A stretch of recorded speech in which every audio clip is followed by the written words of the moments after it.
né? E nós trabalhamos muito, né? Trabalhamos no campo, trabalhamos parte prática e teórica, né? No auditório, e foi muito boa, né? Saímos de lá, hoje era 14h, né? Quando terminou a pré-temporada hoje. Então, sinceramente, foi ótimo, espero que nós possamos fazer um ótimo trabalho nesse campeonato. E vocês, né, que são testemunhas, vão ser testemunha disso daqui mais alguns dias. E uma comissão, né, todo mundo se ajudando, tá lá o Juliano agora. O Juliano que é nosso sócio aqui na Rede Minas, já veio aqui para comentar de arbitragem também.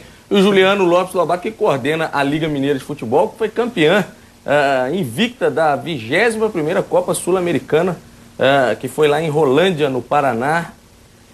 Ganhou na final por 2-0 do Fefúdice do Paraguai. Já ouviu falar do Fefúdice, Fred Jota? Não.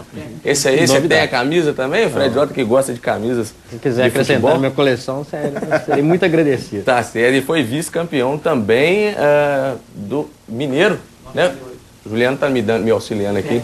98, e o técnico é o Zezé. O treinador é o Zezé, o coordenador é o Juliano Lopes Lobato. E em instantes, Bahia e Flamengo fazem a final da Copa São Paulo de Futebol Júnior.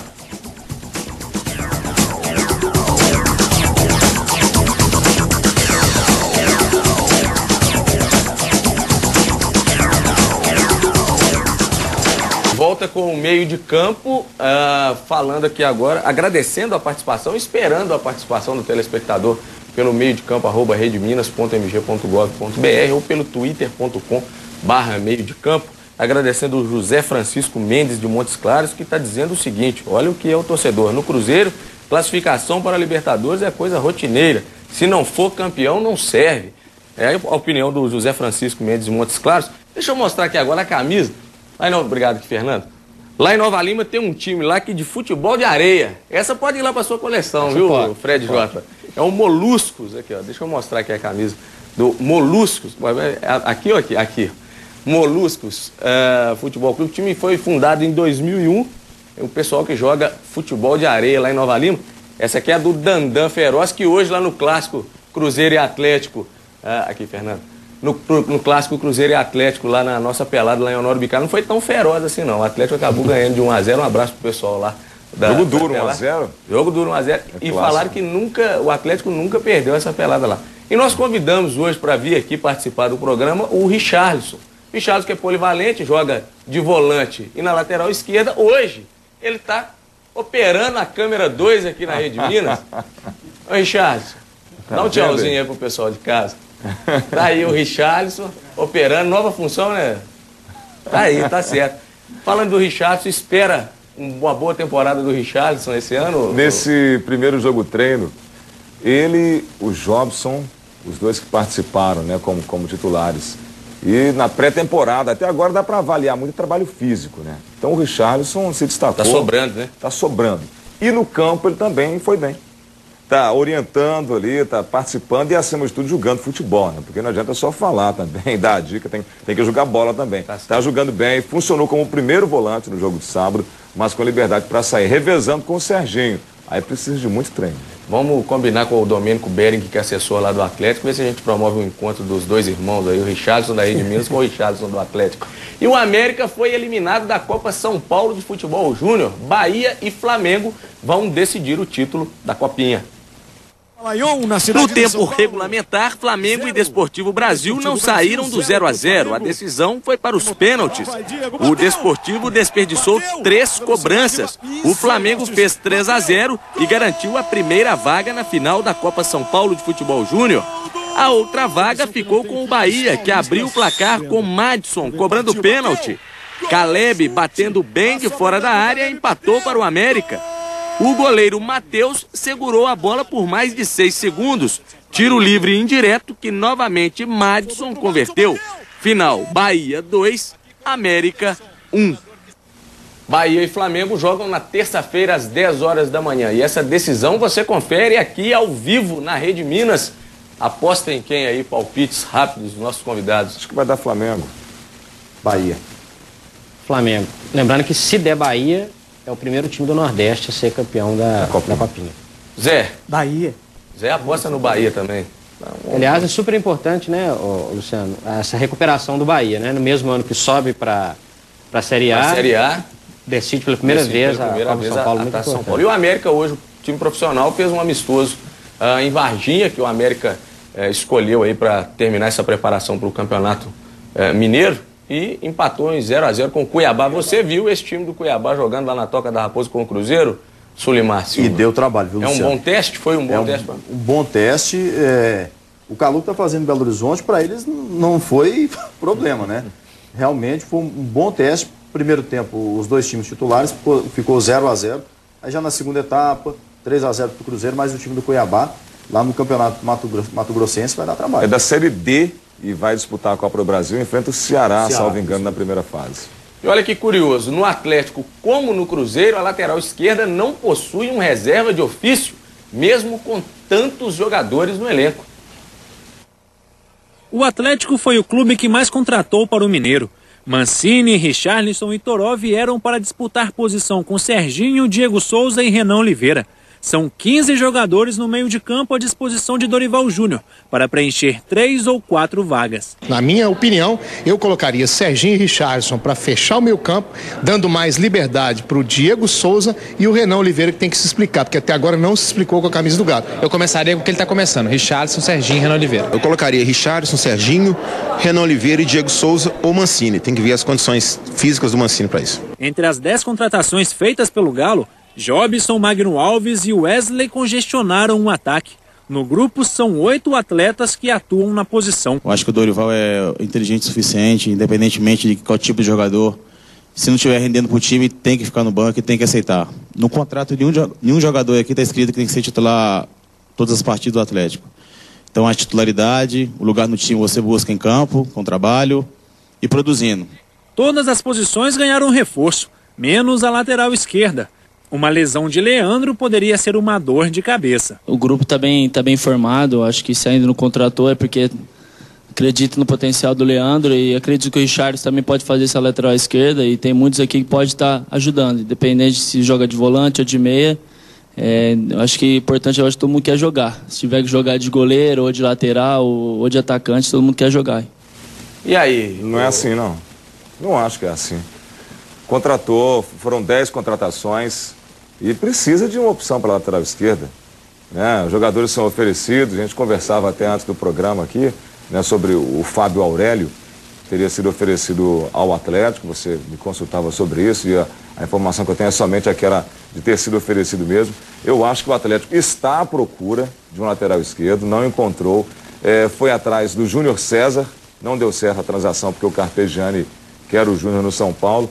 O Fábio Santos, o Atlético não procurou, foi oferecido ao Galo. O Galo quer um lateral esquerdo, mas parece que o mercado está ruim para o Atlético. Eu acho que é um erro. Ano passado a gente conviveu com isso, porque o Fernandinho e o Leandro se machucaram. O Heron foi lançado no Clássico com o Flamengo, depois ele não conseguiu manter o mesmo ritmo e a lateral esquerda foi um problema. Ricardinho teve que entrar por ali, volante teve que ser improvisado também naquele setor. Então é preciso ter um lateral esquerdo, mais um para fazer reserva. Acho que o exemplo da lateral direita do Atlético no ano passado serve, né? O melhor lateral direito do Atlético no ano passado foi o Serginho. É o Serginho. Por incrível que pareça. Jogou num jogo improvisado, né? Assim, não é um jogador da função. Eu acho um risco manter só o Leandro. Também acredito, como o Hércules falou, que vai vir alguém. E tem mais uma outra coisa. É um desperdício colocar o Richarlison na lateral esquerda. Assim como colocar o Serginho também na lateral, né? Na minha opinião, a principal contratação, o jogador que tem mais a dar nesse ano para o Atlético, vai colocar o jogador na lateral esquerda, fora da posição original dele. Agradecendo aqui as participações do José Francisco pelo twitter.com/meio de campo, ele dizendo que o Cruzeiro perdeu o Brasileiro e a Libertadores por falta de um bom atacante. O Wellington Paulista não tem futebol para jogar em time profissional. A opinião do José Francisco. O Cleider dizendo que qual é a opinião de vocês em relação ao futebol mineiro no cenário nacional? Rapidinho, Sulimar. Bom, o América subiu, a função, né, o papel é muito bom. O Cruzeiro é o vice-campeão, o América subiu. Em relação à arbitragem, Zé? Em relação ao cenário nacional, como é que estão os nossos árbitros em relação ao resto do país? Bem preparados e não devem nada a árbitros de outros estados, não. E esse ano nós vamos provar isso aí. Agradecendo também ao Eduardo Júnior, dizendo que se tem algum jogador reserva no Cruzeiro hoje que mostrou futebol para ser titular, talvez seria o Dudu esse jogador, Fred Jota? Muito cedo para afirmar ainda. Calma, né? Fernando. O Fernando Custódio aqui tá mandando um abraço para você, viu, Fred Jota? Dizendo que você é sempre equilibrado e cônscio. Puxa vida, hein? Em suas análises. E o Luciano Messias está fazendo uma pergunta interessante, que, aliás, está colocando aqui, fazendo uma ponderação. O Dorival tem que se mostrar um ótimo líder. Tem jogador demais no Galo e isso pode causar brigas internas. Mas, ao mesmo tempo... Poder pode, né? Pode, mas vai sair, gente.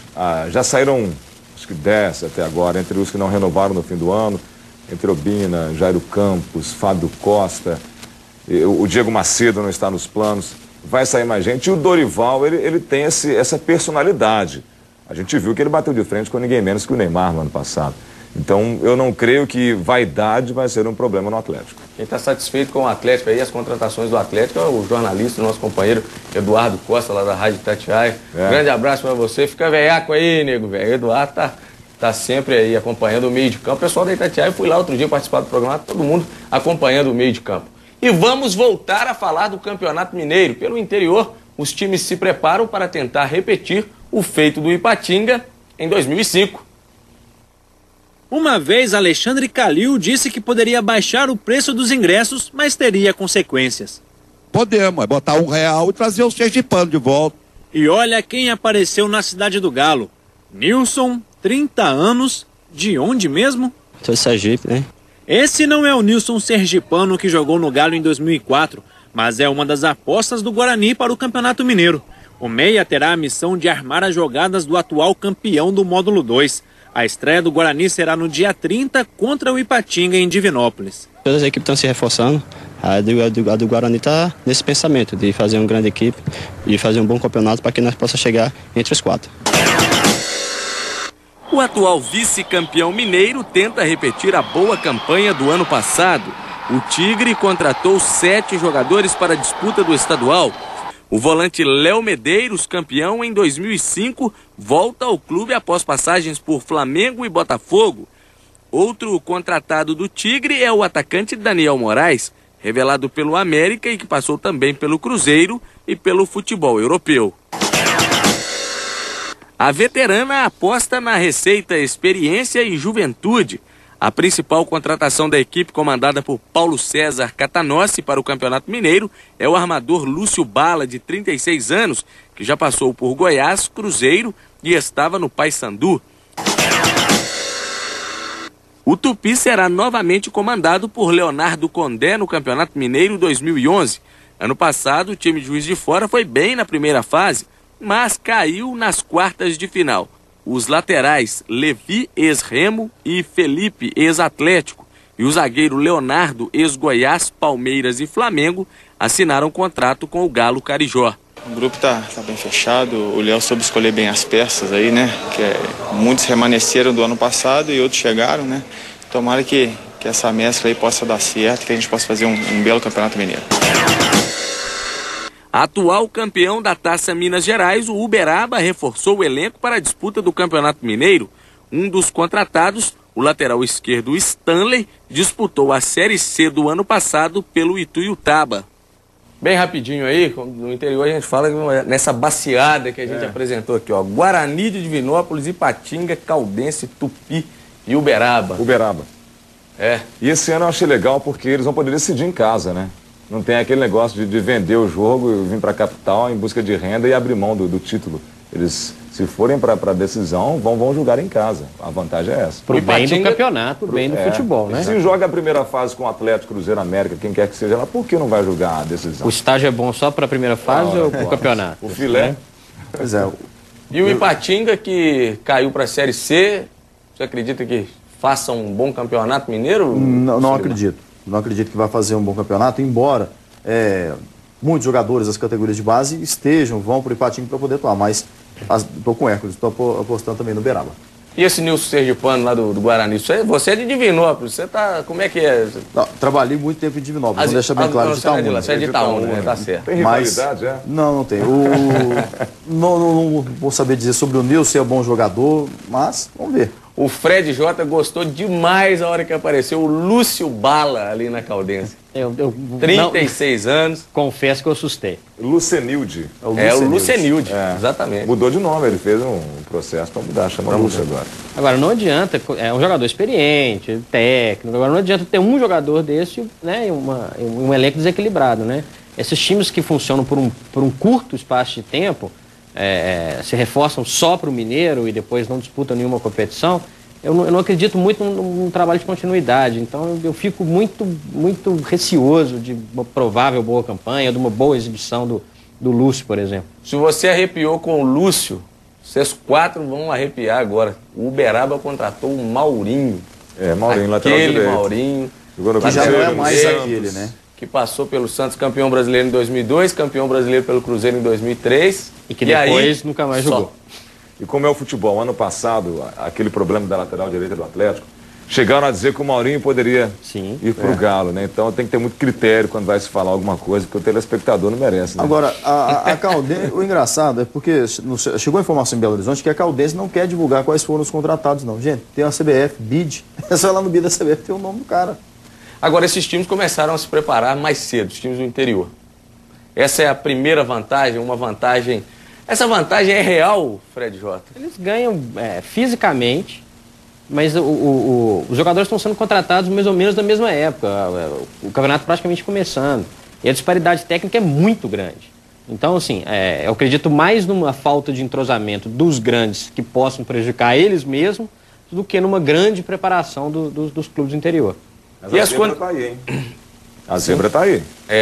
E as condições para arbitragem no interior, Zé? Os campos, como é que é a condição de trabalho para arbitragem? Temos alguns campos com vestiários decentes, né? Mas temos outros que o vestiário é brincadeira, né? Entendeu? Mas alguns que nós fizemos vistoria, pedimos para fazer, porque hoje existe, né? O quadro feminino, né? Sim. Então, pedimos é uma preocupação, né? Preocupação muito grande. Pedimos para que fizessem, né, um vestiário, né, com uma divisória, né, para que as meninas que forem trabalhar possam ter o seu lugar reservado. E esse negócio da turma ficar ali na tela gritando, lá no Campo do Vila tem muito, em outros campos do interior também, como é que é isso? Como é que o árbitro administra isso? O Campo do Vila melhorou muito. Quando eu trabalhava como assistente, não tinha aquela proteção que tem hoje. Então o pessoal já chegava direto na tela, né? Jogava tudo, né, Zé? Toda sorte de substâncias, né? Hoje não. Hoje já melhorou bastante. Bem rapidinho, porque nós estamos... Você deu um toque, Zé, na profissionalização da arbitragem. E no intervalo dizer que é um sonho da arbitragem também, né? Sim, é um sonho dos árbitros, não só mineiro, como brasileiro, né? Em Portugal já estão em um estado assim, bem avançado para profissionalizar os árbitros. Na Argentina, os árbitros da FIFA são profissionais. Trabalham 8 horas para a AFA, com salários, né? Então isso é o ideal. Esse é o ideal para... Os árbitros vão ter treinamento físico, técnico, tático, 4 horas por dia. Tá certo. Bom, vamos, se Deus quiser, chegar lá ainda, né, Zé? Muito obrigado, Hércules Santos, das Rádios Globo CBN, Sulimar Silva, da Rádio Confidência, o jornalista Fred Jota e o presidente da Comissão de Arbitragem da Federação Mineira, José Eugênio. O meio de campo fica por aqui. Nós encontro no próximo domingo às 9 da noite. Amanhã, mais esportes no Jornal Minas, primeira edição. Muito obrigado, um grande abraço e até domingo que vem.